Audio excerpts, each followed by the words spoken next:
Assalamualaikum. Welcome to Earth of Knowledge.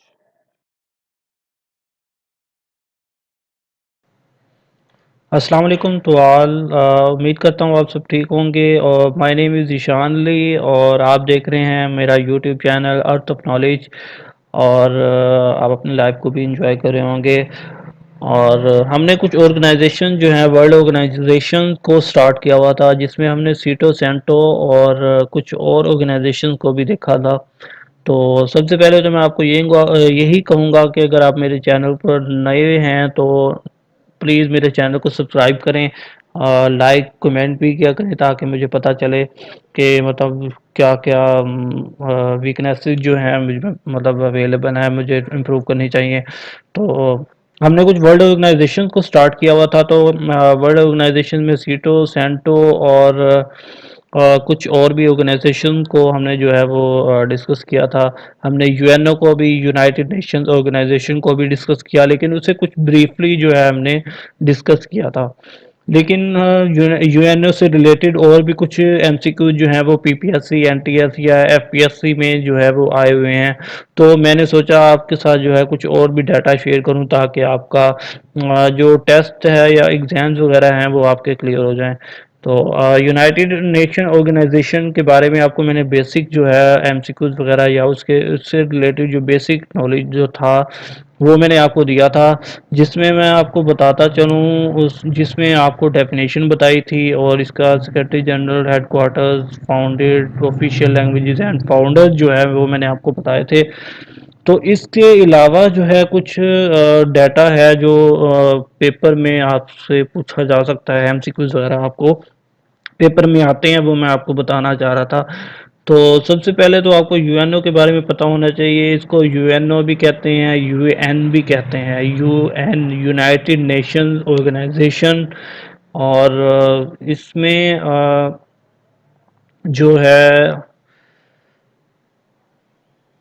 सबसे पहले तो आपको डेफिनेशन जो है वो पता होनी चाहिए। मतलब डेफिनेशन यूएनओ है क्या, United Nation Organization, what is United Nation Organization. जी, United Nation Organization nation is an inter governmental organisation that aims to maintain international peace and security. मतलब जो बैनुल अक़वामी पीस है, अमन, सिक्योरिटी, तहफ़्फ़ुज़, डेवलप फ्रेंडली रिलेशंस, और जो है मतलब फ्रेंडली रिलेशन जो दोस्ताना ताल्लुकात हैं वो क्रिएट करता है अमंग किसके दरमियान में, अमंग नेशन, कुछ ऑर्गेनाइजेशन के दरमियान में। ठीक है। Achieve international cooperation, international ban अवी जो है कोऑपरेशन को हासिल करता है, मतलब उसे अचीव करते हैं। And be a centre for harmonising the actions of nation. ठीक है। उसमें हार्मनी जो है वो क्रिएट करता है, मतलब जो भी अगर फैसला किया जाएगा तो नेशंस के बामशावरत से जो है वो कोई भी एक्शन या कोई भी फैसला किया जाएगा। सिंपल सिंपल इन वर्ड में अगर कहूँ तो यूनाइटेड नेशन जो international peace and security and develop friend relation among nation, ये ऐसी ऑर्गेनाइजेशन है जो अमन को और सिक्योरिटी और develop friend relation among different nation. अच्छा, इसमें हमने ये भी डिस्कस किया था कि सिक्योरिटी जनरल जो है वो, इसका सेक्रेटरी जनरल जो है वो कौन है, वो है एंटोनियो गुटेरेस। और इसके जो हेडक्वार्टर्स है वो न्यूयॉर्क न्यूयॉर्क यूनाइटेड स्टेट्स में है। और जो ये कब फाउंड हुई, मतलब कब इस्टेब्लिश की गई, ये बनाई गई थी अक्टूबर 24 1945 सैन फ्रांसिस्को कैलिफोर्निया में और यूनाइटेड स्टेट्स। ठीक है। अगर इसकी ऑफिशियल लैंग्वेजेस देखी जाए तो वो Arabic, Chinese, English, French, Russian, Spanish, ये लैंग्वेजेस में शामिल है। और इसके फाउंडर जो थे वो United States, India, Iran, United Kingdom, Australia and more. ये कुछ बेसिक जो नॉलेज था मैंने आपको पहले भी वीडियो में आपके साथ शेयर किया है। तो जो ये आपको एमसीक्यू पीएससी वगैरह में आपको पीछे पूछे हुए हैं। जो नेक्स्ट जो कुछ मैंने एडिशन किया है वो इसके मेन ऑर्गन्स हैं। ऑर्गन मतलब उनके जो मेन जो हिस्से हैं वो मैं डिस्कस करना चाह रहा था आपके साथ। तो ये भी आपको पेपर वगैरह में पूछे हुए हैं, पीपीएससी, एनटीएस, एफपीएससी में, तो ये भी इसके बारे में भी आपको पता होना चाहिए। मेन ऑर्गेनाइजेशन, मेन ऑर्गन जो हैं वो कौन कौन से हैं of the UN are the General Assembly, Security Council, Economic and Social Council, Trusteeship Council, International Court of Justice and the UN Secretariat. All were established in 1945 when the UN was established. जब UN बनी थी तब ही जो है इसके organs बनाए गए थे। तो ये टोटल 6 हैं, ये हमने डिस्कस करने हैं, तो ये भी आपसे पेपर में पूछे जा सकते हैं। इनके इनके थोड़ा सा बेसिक बेसिक नॉलेज जो आपको मैं बता दूंगा वही आपने याद रखना है। अच्छा, तो सबसे पहले देखते हैं कि जनरल असेंबली क्या होती है। General assembly is the main objective deliberative policy making and representative organ of the UN. ये पॉलिसी मेकिंग है, पॉलिसी बनाती है और रिप्रेजेंट करती है किसको, यूएन को। ये आपने याद रखना है। और इसकी जो all member states of the UN are representative 193 है in the General Assembly, making it the only UN body with universal representation। इसका क्या मतलब है कि 193 मेंबर स्टेट्स हैं जो रिप्रेजेंट कर रही हैं इन द जनरल असम्बली में, making it the only body with universal representative, मतलब यूएन को एक यूनिवर्सल रिप्रेजेंटेशन शो करने में काम कर रहे हैं। ईच ईयर इन सितंबर, हर साल जो सितंबर में the full UN membership meets in the General assembly hall in the New York. New York में जो है वो मेंबरशिप मीट्स करते हैं, मतलब मिलते हैं। किस मकसद के लिए, for the annual general assembly session. Annual general assembly session होता है एंड जनरल डिबेट, मतलब उस पर जनरल डिबेट की जाती है, बहस की जाती है या बहस मुबासा किया जाता है। Which many heads of state attend and address, जिसमें जो है काफ़ी स्टेट्स जो हैं वो अटेंड करती हैं और एड्रेस करती हैं, मतलब खताब करती हैं। Decisions and on important questions such as those on peace, security, admission of new members, budgetary matters require a two-third majority of the General Assembly। मतलब जो important questions हैं वो ये होते हैं, peace and security, admission of new members, मतलब अगर आपने कोई न्यू मेंबर ऐड करना है उसके बारे में, बजटरी मैटर्स, बजट अगर आपने बनाना है तो उसके मैटर्स जो हैं वो डिस्कस किए जाते हैं। Requires a two third majority of the General Assembly, जो टू थर्ड है majority of the General Assembly जो है वो रिक्वायर की जाती है इन क्वेश्चंस को डिस्कस करने के लिए। Decision on other questions are by simply majority, मतलब इन क्वेश्चन को डिस्कस करने के लिए टू थर्ड, और जो decision on other question by simply majority, majority जो होगी उसको देखा जाएगा। The General Assembly each year select elects a GA, GA mean for General Assembly president to serve a 1 year term. ये आपको पेपर में पूछा जा सकता है, जो जनरल असेंबली प्रेसिडेंट है वो कितने साल के लिए इलेक्ट किया जाता है, 1 साल के लिए। आपने सिंपल इसमें सिर्फ यही याद रखना है। तो जनरल असेंबली है क्या, पॉलिसी मेकिंग है, रिप्रेजेंटेटिव ऑर्गन है, 193 मेंबर्स हैं इसमें। और इसके अलावा जो है हाँ, ये जनरल असेंबली प्रेसिडेंट जो है वो 1 साल के लिए इलेक्ट किया जाता है, मतलब 1 साल के बाद तब्दील हो जाता है। नेक्स्ट जो है वो सिक्योरिटी काउंसिल है। देखिए, Security Council has primary responsibility under the UN Charter for the maintenance of international peace and security. नाम से ही जाहिर है सिक्योरिटी काउंसिल, मतलब उसमें सिक्योरिटी प्रोवाइड कर रहा। अच्छा, इट हैज़ 15 मेंबर्स। इसके ये आपको पेपर में पूछा हुआ है कि इसके सिक्योरिटी मेंबर्स के, सिक्योरिटी काउंसिल के टोटल मेंबर्स कितने होते हैं। इसके 15 मेंबर्स होते हैं, जिसमें 5 परमानेंट होते हैं और जो 10 होते हैं वो नॉन परमानेंट मेंबर्स होते हैं। ईच मेंबर हैज 1 वोट, मतलब 15 मेंबर्स हैं तो उनके अलग अलग हर मेंबर के एक एक वोट होगा। ये आपको बहुत मतलब ये इंपॉर्टेंट क्वेश्चन है, ये आपको पेपर में पूछा जा सकता है। आगे, under the charter are member states are obligated to comply with council decision Next, the Security Council takes the lead in determining the existence of a threat to peace or act of aggression. It calls upon the parties to dispute to settle. मतलब ये parties को क्या करता है, बुलाता है to to a dispute to settle. मतलब एक अगर कोई झगड़ा वगैरह चल रहा है तो मतलब किसी भी नेशन के दरमियान तो उसे सेटल करने में, it by peaceful means, peaceful एक पुरअमन तरीके से, and recommend methods for adjustment, और मेथड बताए जाते हैं उन्हें एडजस्ट करने के लिए, एंड टर्म्स ऑफ सेटलमेंट जो है वो डिस्कस की जाती हैं। In some cases the security council can resort to imposing sanctions और even authorise the use of force to maintain और restore international peace and security. कुछ जो है केसेस में सिक्योरिटी काउंसिल जो है वो रिसोर्ट करती है टू इम्पोजिंग सेक्शन, मतलब जो कुछ सेक्शंस सेक्शन जो है वो लगाई जाती हैं, मतलब उस पर पाबंदियां लगाई जाती हैं, और even authorise the use of force, मतलब उससे अथॉरिटी भी जो है वो फोर्स की कुछ मेंटेन की जाती है, मतलब एक हद तक जो है उन्हें एक अख्तियार दिया जाता है। आगे वो क्या कह रहा है, the security Council has the presidency which rotates change every month. ये क्वेश्चन भी आपको पेपर में पूछा जाता है कि जो प्रेसिडेंसी है वो कितने मंथ बाद या कितने सालों बाद चेंज होती है। एवरी मंथ है तो मतलब हर माह के बाद जो है वो चेंज होती है। एक क्वेश्चन ये हो गया 15 मेंबर्स, और दूसरा क्वेश्चन एवरी मंथ जो है इसकी प्रेसिडेंसी चेंज होती है। नेक्स्ट जो है वो है Economic and Social council. The economic and social council is the principal body for coordination, policy review, policy dialogue and recommendation on economic।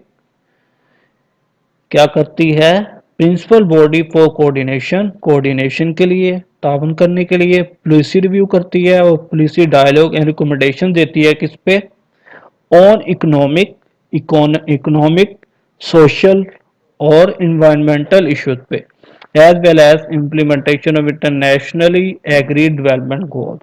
क्या करती हैं ये, इकोनॉमिक, सोशल और इन्वायरमेंटल इश्यूज पे जो है रिकमेंडेशन देती है, ये न्यू प्लेसेस बना के बताती है, and well as implementation of international agreement agree development goal. जो डेवलपमेंट गोल्स हैं उन पे इम्प्लीमेंटेशन भी करवाती है। आगे है, मतलब ये नेम से ही जाहिर है, Economic and Social Council economically और सोशली जो है हेल्प करती है। It serves as the central mechanism for activities of the UN system and is specialized agency in the economic, social and environmental fields, supervising subsidiary and expert bodies। आगे है, it has 54 members. इसके कितने members होते हैं, 54, elected by the General assembly for overlapping 3 year. मतलब ये आपको paper में मोस्ट इंपोर्टेंट पूछा जा सकता है कि इकोनॉमिक और सोशल काउंसिल के कितने मेंबर्स होते हैं, 54 मेंबर्स होते हैं, वो कितने सालों के लिए इलेक्ट किए जाते हैं, 3 ईयर्स के लिए, ठीक है। In the United Nations central platform for reflection, debate and innovative thinking and sustainable development. आगे है ट्रस्टीशिप काउंसिल, ये हमारी फोर्थ है। The trusteeship council was establish in 90, मतलब ये भी 1945 में ही बनी है, जाहिर बात है जब यूएन बनी है तो ये बनी। इसका जो है under chapter 8 to provide international supervision for 11 trust territories that had been placed under the administration of 7 member states, and ensured that adequate steps were taken to prepare the territories for self-government। ये इतना कोई important नहीं है। आगे है, by 1994 all trust territories had attained self government और independence. 1994 में जो है ऑल ट्रस्टीशिप ट्रस्टीज जो है उन्होंने अटेन किया था सेल्फ गवर्नमेंट और इंडिपेंडेंस, मतलब एक खुद मुख्तार और एक सेल्फ गवर्नमेंट जो है उन्होंने हासिल की। The trusteeship also suspended operation on 1 नवंबर 1994। ट्रस्टीशिप जो है वो सस्पेंड कर दी गई थी, कब, 1 नवंबर 1994। By a resolution adopted on 5 मई 1994 द काउंसिल अमेंडेड रूल्स और प्रोसीजर टू ड्रॉप, बस सिंपल यही है कि मतलब एक ये इसकी ट्रस्टीशिप काउंसिल है क्या, सबसे पहले तो आपको ये पता होना चाहिए। फिर 1994 में जो है इसने अपनी सेल्फ गवर्नमेंट और इंडिपेंडेंस जो है वो अटेन की थी। फिर ये पूछा जा सकता है कि ये सस्पेंड कब हुई थी, तो सस्पेंड 1994 1 नवंबर को हुई थी। और अमेंडमेंट वगैरह करके 25 मई 1994 को जो है ये दोबारा रोनमा हुई थी। आगे इंटरनेशनल कोर्ट ऑफ जस्टिस, ये मोस्ट इंपॉर्टेंट है, इसके रिलेटेड जो है कुछ क्वेश्चन जो है वो काफ़ी ज़्यादा है। International court of Justice is the principal judicial organ, name से जाहिर है कोर्ट ऑफ जस्टिस मतलब इंसाफ प्रोवाइड करने वाला जुडिशियल ऑर्गन है of the united organization nation. This is the peace place in the Hague Netherland. ये आपको पेपर में पूछा हुआ है उन्होंने पीपीएससी में कि इंटरनेशनल कोर्ट ऑफ जस्टिस कहाँ बेस करती है, उसकी सीट मतलब कहाँ पे है, वो हैग्यू में है, नेदरलैंड में। It is the only one of the 6 principal organs of the United Nations are not located in New York, मतलब जो बाकी हैं वो न्यूयॉर्क में यूनाइटेड स्टेट्स ऑफ अमेरिका में लोकेट करती हैं, लेकिन prince international court of justice जो है वो न्यूयॉर्क में नहीं है, वो है हैग्यू में, नेदरलैंड में। ठीक है, आगे जो है इसका रोल क्या है, the court's role is to settle in accordance with international law legal disputes submitted to it by states and give advisory opinions on legal questions referred to it by authorized United Nations organ and specialized agencies।